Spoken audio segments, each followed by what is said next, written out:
دنیا میں مختلف حصوں میں جو جہاد جاری ہے اور اسپیشلی جو سوئسائڈل بامبنگ آج کل ہو رہی ہیں، یہ لوگ بھی یہ قصاص کے اس قانون کو دلیل کے طور پر اکثر پیش کرتے ہیں کہ کیونکہ اسلامی حکومت کہیں قائم نہیں ہے اور ان میں بدلہ لینے کی طاقت نہیں ہے، تو اس لیے جو جنگی جرائم مغربی ممالک مختلف جگہوں پہ عراق، افغانستان وغیرہ میں کر رہے ہیں، تو اس کے بدلے کے طور پہ ہم یہ کرتے ہیں.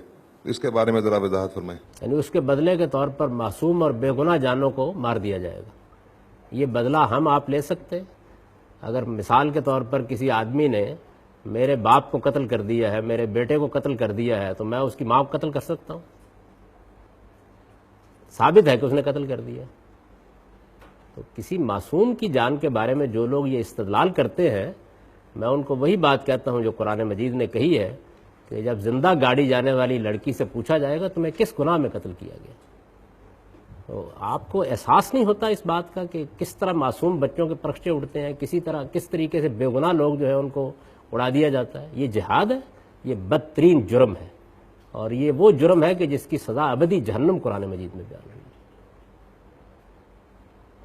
تعجب ہوتا ہے کہ جب اس طرح کی باتیں کی جاتی ہیں. یہ اسلام ہے جس میں ابھی میں نے آپ کو جو آیت سنائی کہ آزاد کے بدلے میں وہی آزاد، غلام کے بدلے میں وہی غلام، عورت کے بدلے میں وہی عورت.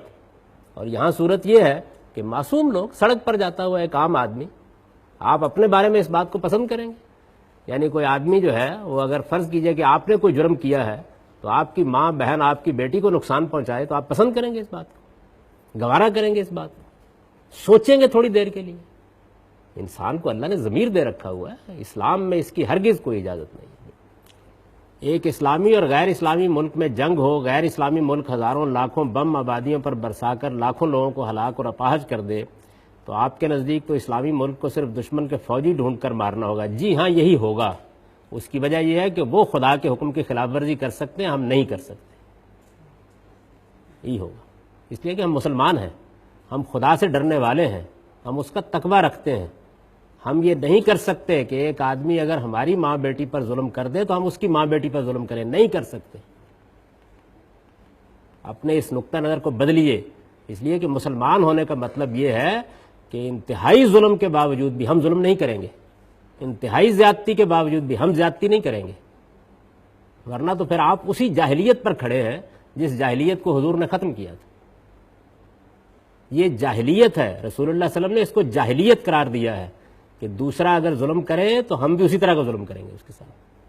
نہیں، ہمیں ہر حال میں اللہ کے قانون کا پابند رہنا ہے. ہم کسی بے گناہ کی جان نہیں لے سکتے. ایسا کہاں لکھا ہے؟ قرآن میں لکھا ہے. ایسا کبھی تاریخ میں ہوا ہے؟ جی بالکل ہوا ہے. صحابہ اکرام نے کبھی جسارت نہیں کی اس بات کی. صحابہ سے جنگوں میں غیر فوجی نہیں مرے. غیر فوجی کا مر جانا اتفاقاً ایک اور چیز ہے، وہ دنیا کی ہر جنگ میں ہو جاتا ہے. غیر فوجی کو مارنا اقدام کر کے یہ بدترین جرم ہے. اور قرآن مجید تو کیا، رسول اللہ صلی اللہ علیہ وسلم نے جو ہدایات دی ہیں صحابہ اکرام کو، اس میں جو سب سے پہلی بات حضرت ابوبکر صدیق نے لکھی ہے وہ بھی یہ ہے، غیر مقاتلین، نان کمبیٹنٹس کے خلاف کوئی اقدام نہیں کیا جا سکتا. کوئی اقدام نہیں کیا جا سکتا. اور یہ بھی دیکھیے کہ کیسی سادہ لوئی ہے کہ مرا ہوگا نا کوئی آدمی. بھائی بات یہ ہے کہ ایک چھونی کے اوپر بم مارا گیا ہے یا کوئی گولی چلائی گئی ہے اور اس میں کوئی سولین اتفاق سے مر گیا ہے، تو یہ تو ایک قتل خطا ہوا. اس کے اوپر بھی آپ کو معلوم ہونا چاہیے کہ تنبیہ کی جاتی ہے ہمیشہ، یعنی معذرت کی جاتی ہے، معافی مانگی جاتی ہے. قرآن مجید، آپ انسانی جان کی حرمت کو قرآن میں دیکھیں کیا چیز ہے وہ. قرآن تو یہ کہتا ہے کہ اگر غلطی سے کسی انسان کا قتل ہو گیا، کوئی ارادہ نہیں تھا، تو آپ کو اس کے اوپر بھی 2 مہینے کے روزے رکھنے ہوں گے اور اس کے ساتھ دیت ادا کرنی ہوگی. غلطی سے، کوئی ارادہ نہیں تھا. یہ جگہ دی ہے اللہ تعالیٰ نے انسانی جان کو. اور رسول اللہ صلی اللہ علیہ وسلم نے فرمایا ہے کہ یہ جو کعبہ ہے اور یہ جو ذوالحج کا مہینہ ہے اور یہ جو مکے کا شہر ہے، فرمایا کہ جو حرمت اس کی ہے وہی انسانی جان کی حرمت. اس کو مذاق سمجھتے ہیں لوگ. ہم مسلمان ہیں، ہمارا یہ کام نہیں ہے کہ ہم اس جاہلیت پر اتر آئیں کہ دوسرے نے یہ کیا ہے تو ہم بھی معصوم کو مار دیں گے. اس نے ہمارے بچے کو اغوا کیا، ہم اس کو بچہ اغوا کر لیں گے. تو پھر یہ لکھ دیجئے قانون میں، اس لیے کہ بچہ جب اغوا ہوتا ہے تو یہ آپ ان ماں سے پوچھیں اس کا کیا حال ہوتا ہے.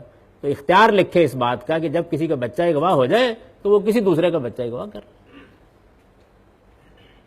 رسول اللہ صلی اللہ علیہ وسلم نے اس کو جاہلیت سے تعبیر کیا، یہ اسلام نہیں ہے۔